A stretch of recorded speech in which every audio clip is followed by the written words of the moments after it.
It was a Saturday in December about 5 years ago. My wife had finally convinced me that we need to put up the Christmas tree.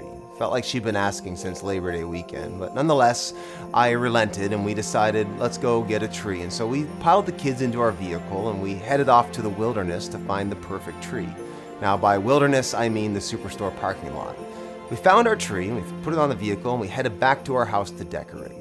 As we trimmed the tree over the next hour or two, we had the movie Elf playing in the background. You know, the Will Ferrell movie, the greatest Christmas movie of all time. Santa, I know him! That one. And so it was playing in the background while we were decorating, and we just had the best time. And so what happened was, the next year, around the same time, the same pattern unfolded. The family piles into the car, we go and find our tree, and we put it on the vehicle, and we head back to the house, and we start to decorate, and we turned on Elf. And then we did it again the year after that, and the year after that, and just like that, a tradition was born. Now we don't decorate our tree without the company of Elf running in the background. Out of nowhere, Elf, while decorating our tree, became a tradition for Melanie and the kids and I. Traditions have a way of sneaking up on us, don't they? One year, you may not even remember when it started, you had a fond experience, and in it, you did something that began to forever be associated with the best parts of Christmas. It became a tradition. You didn't plan it, you didn't design it, it just appeared. Almost out of nowhere, traditions become these rules that we establish in our lives that help us savor that which we love and enjoy the most year after year. For most of us, Christmas isn't Christmas without our traditions. They're central to all that we love about the season. They may vary from family to family, person to person, but one thing is abundantly clear. We all have traditions. I think one of the reasons we all have traditions is that they serve as a mechanism, a pattern, a tool that we use to help us recreate or hang on to certain feelings or the essence of what we experienced, those we love, things we enjoy and value, what really matters to us. Traditions are almost authoritative. They're the rules, they're the legislation residing and presiding over certain times or seasons together. Traditions are things that are in our power that we actually can mandate and decree and rule in an effort to establish certain feelings in our world. We use traditions to help capture feelings and moments and things that we love that we realize, as much as we don't want to think about it, always run the risk of slipping away. Over time, things evolve and change and transform until they're no longer there. And I think this is why our traditions have almost a sacred power to us. They're connected to that and those we love the most. Like so many of you, I've been fortunate enough to be part of a strong and healthy extended family. The Christmases of my childhood, right up to this very day, have never come without some type of annual Saunders family, which is my mother's side, gatherings.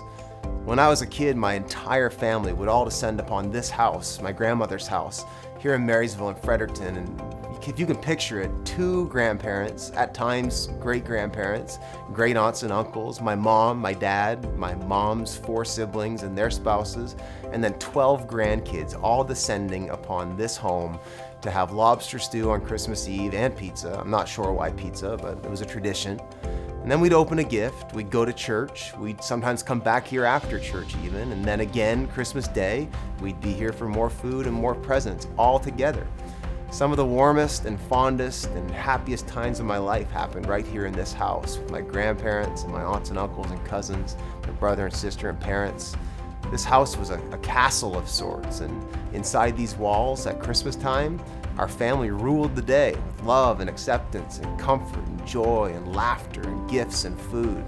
We were kings and queens and princes and princesses enjoying our own sovereign rule. But like all traditions, they can only last in that form for so long. Eventually, for my family, time happens and things start to change and evolve, and I found even in the strongest families, it's no match for the things that can just happen over time. First, in our family, some of our cousins began to get older. They brought boyfriends or girlfriends, or maybe they just didn't show up because they went out and did other things. And then one of my aunts and uncles moved to the States, and their family was no longer as present as consistently. And then we had another cousin move out west, and all of a sudden, our family is starting to morph and evolve. Again, it's not bad, but it's different. My grandparents started to age, my great-grandfather passed away, and Kids began to grow up and started having their own marriages and started having their own children. And this is just how life works. Things happen and you go through the ups and downs and the ins and outs of life, to where over time, there are forces in this world that begin to kind of impose its will on even the strongest traditions and the healthiest families. These kingdoms that we try to establish, they're just not powerful enough to endure forever, are they? There are kingdoms and powers and forces in this world that eventually will win out over time. Things have changed. My grandfather doesn't any longer sit in his throne as the kids play around him here in the house. He's since gone to heaven. We no longer all fit in this house here in Marysville. Many of my cousins have moved away or have their own families now, then balancing their own traditions.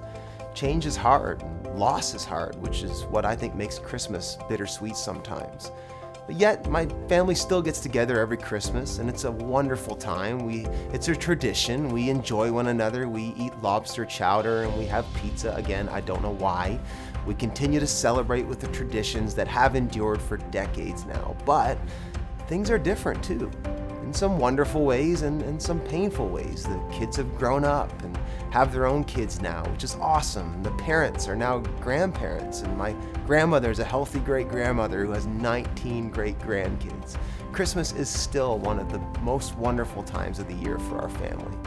But the older I get, the more I realize that even the strongest traditions in the strongest families with the most powerful relationships just are no match for certain powers in this life.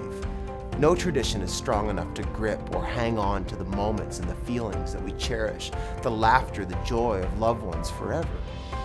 If we could, we would. But the reality is, there are powers much greater than our traditions. Our loved ones, our love for one another, our families, our desires, our hopes, they eventually are overruled over time. Traditions come and they go. These kingdoms and rules we set up, they have an end. Our rule and reign eventually gets overruled by greater powers and forces. We can be overruled by economic pressures. Maybe some Christmases you can't afford to do it the way you used to. We can be overruled by the presence or the absence of people we love. Maybe there was a marriage or a new baby or a death or a divorce. Our traditions can be overruled by relational dynamics. Maybe something happened between you and someone you love. Sometimes we're overruled by illness or overruled by loss. There are powers and authorities in this world that over time usurp us. Our traditions have limits. Our kingdoms have limits. Our lives have limits. They have an end. All of our kingdoms have an end. We all know it. We all feel it.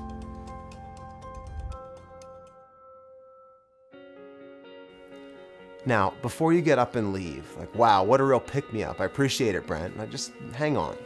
I want you, just for a minute, to be aware of the temporary, fleeting, non-enduring, insufficient reality of the rule and reign, the traditions of our lives.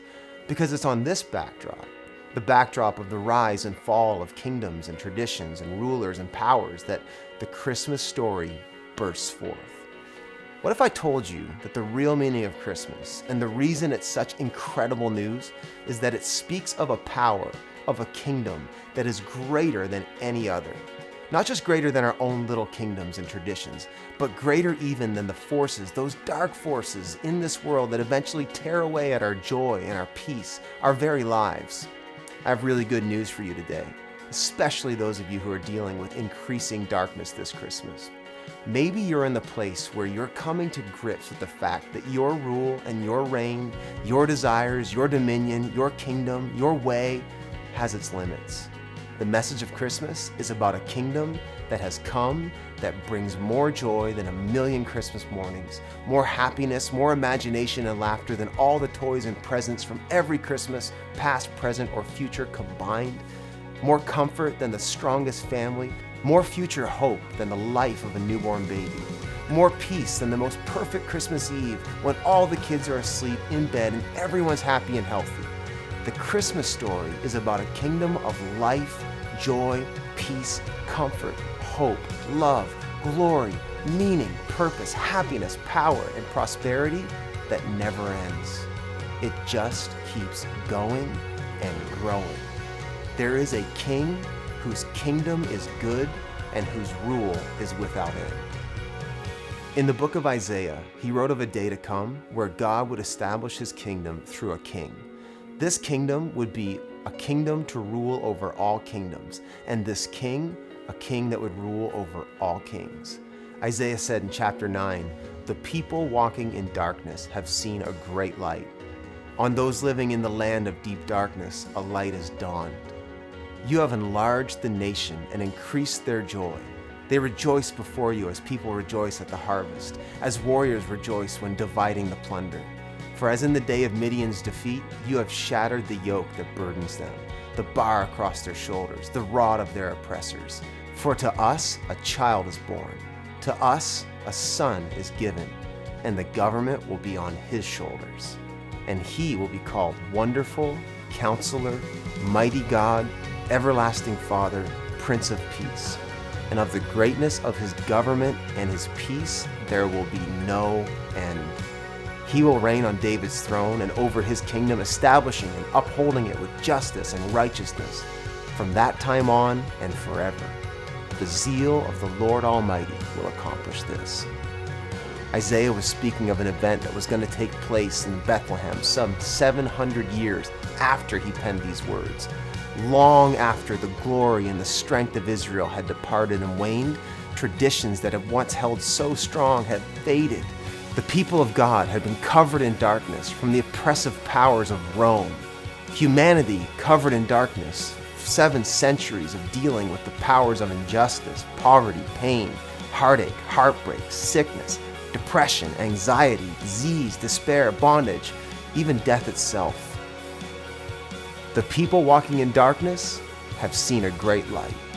He was speaking of Jesus, born in Bethlehem, born to bring light that overwhelms darkness, peace that overwhelms and overrules the chaos, glory that overrides our shame, forgiveness that overpays our debt, power that overwhelms all other powers, joy that overwhelms mourning, life that overwhelms death.